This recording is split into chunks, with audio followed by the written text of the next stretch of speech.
vatariri veSly Media TV.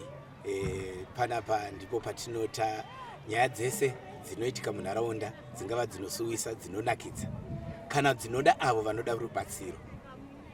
Mukufamba kwataita kuAirport tazosangana nemukomana ane dambudziko. Ngatimunzwei achitaura dambudziko rake. Ndonzi Strive Tafara Chisango, ndogara muno Airport. 2020 ndiri form 4 ndakasangana nedambudziko rekuputikirwa nefiriji Yeparafini yataishandisa.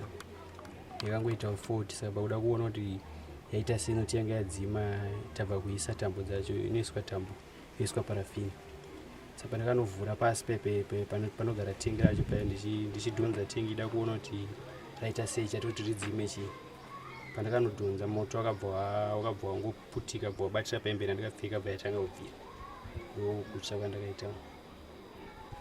Saka pawakatsvapa makazoenda kuchipatara zvakanzi chikona nachiremba? Right, takaenda kuchipatara, takaenda kuprivate. Saka ndakabva ndadischargwa musiwo zvakanzi hanzi anonyanya kudzika mabhenzi acho. Saka pakutreatwa takazopedzisa tisagoni kuenda kuchipatara nenyaya yemari nenyaya yelockdown. Kwakabva kwaita lockdown mamuri muna Machi. Saka hatina kuzogona kuramba tichifamba tichienda kuchipatara. Pakambotanga pachibhadharwa private, doctor aiuya kuzotidresa kumba. Akapedzera wasagoni kuuya nenyaya yekufamba iyoyo futi.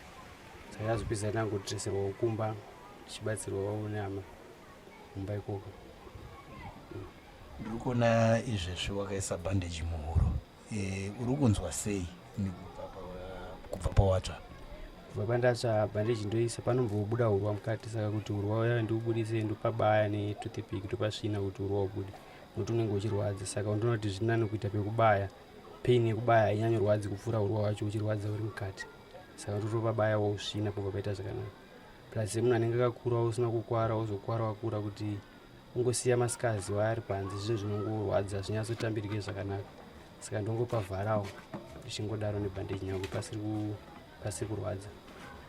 Zviri kureva here kuti pari zvino nanhasi maronda aya achiri kukurwadza ivo? Achiri kundirwadza maronda, ndotorumwa painkiller everyday makuseni nemanheru. Patakamboenda kuchipatara nchinzi tofanira kuchekwa kuita skin grafting. Mari dzacho dzakataurwa mhuri yangu hazinozokwanisa kudziburitsa. Saka pakangosiyiwa pakadaro tongogara tichingomwa mapainkillers iwaya. Saka pane imwe treatment yandiri kutora. Asi kuchikoro wakazodii nechikoro? Ndakanyora last year, ndakangonyora 3 ndikamafoira yese. Saka rubatsiro rwechikoro ndoruda nekuti ndinewo dream yangu yandinayo yakatadza kubudira nekukwara ikoko. Saka vanoda kuzobatsirana nemhuri yenyu vanokubata ipapi? Nhamba dzingava nhamba dzenhare, dzingava nhamba dzevabereki kuti vakwanise kubatsirana nemi? Alright, nhamba dzangu 078 128 2249. Then dzevamwe sisi wangu vanonzi Saviour Chisango 0777 150 455. Papo vanongobata ipapo panhamba idzodzo.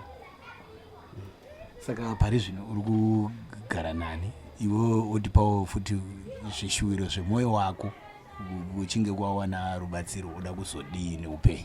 Alright, pari zvino ndogara namama wangu nemudzimai wangu. Vamwe sister wangu akaroorwa, vamwe vacho vanogara vega zvavo. Tete wangu anoshandira kuBotswana. Rubatsiro rwandinoda ndongoti ndingone kuendera mberi nechikoro ndipedzese pandakasiyira, nekuti ndaida kuita diesel plan fitting but hazvina kuzofamba semarongero atakazviita. Asi ndichida kuendera mberi. Kana zvangu ndikatadza kuita diesel plan fitting sezvo riri basa rinozoda manpower, asi ndikagona kuita auto mechanics inenge ine light labor, nekuti handichagoni kunyanya kuita ma-heavyweight jobs. Pari zvino zviri kunyanya kukurwadza panyama dzako chii chekuti uri kuti hauchakwanisi kuita ma-heavyweight jobs? Correct. Iwo masikazi acho aripo ari kurwadza. Ini zvakaita sepahurwa pakaita kakubatana, hapana kuita zvakaita. Saka ndikabata chinhu chinorema kana ndikasimudza panoita kakukaka. Amwe kana kufamba ndotofamba pakadhonzeka. Nepanapa futi paarm the same applies, pakabatana futi. Saka ndo zvinhu zvinotaridza kuti ndisimudze zvinhu vanoita sei, asi zvimwe zvinhu zvese ndinoita zvisina simba zvingade kuitawo zvinhu zvinosimudzwa kana zvine simba zvoda simba rakanyanya. Asi pari zvino muri kumboenda here kuchipatara kuti muonekwe kuti izvi zvinogona kudzoreredzwa panzvimbo yakanaka? Takamboenda, takapedzera kuenda last year, pakanzi pada kuchekwa, pakanzi padaitwa surgery, but mari yesurgery yacho ndo isina kuzowanikwa nokuti yanga yakawanda mari yaidiwa. Ingava yaiita zvemari? Ndicharangarire zvangu. Plus imwe problem yakaitika ndekuti kubva pandakakuwara handirare manheru, ndozorara makuseni. Usiku hwese ndakasvinura, ndozorara makuseni batwa nepo. Saka pakanzi fana kubayiwa steroid rekuti unorara woparetwa. Icho chimwe chinhu chakaafectwa futi chakaafecta chanandakanganwa kutaura kuti vakatya kuti nekurara kwandinoita kuya ndikazobayiwa steroid riya ndoona kutadza kubva ndamuka iye. Saka ndo zvimwe zvinhu zvavakatya futi. Chimwe chakazonyatsosimbisa kuti pasatsvagwe mari dzekuti ndibatsirwe dzayo. Aiwa, ndinovimba ruzhinji rweZimbabwe nevamwe vari kunze vanotarisa SlyMedia TV vari kukuona. Iwe chipa chichemo chako vachiona vachinzwa pekupedzisira. Aiwa, ndokumbira kubatsirwa kuti ndipore ndidzokere zvananga ndiri, ndigone kuendera mberi nedream yangu yekuita zvototi ndatochinja ndadaita hangu motor mechanics ndo yandada kuita. Auto engineering, sorry. Ndadaita auto engineering, kugadzira magetsi emota. Kuti ndipore ndidzokedzane nyama dzangu dzisarambe dzichirwadza. Aiwa, thank you very much mwana mai. Aiwa, tinotenda maita basa nemi.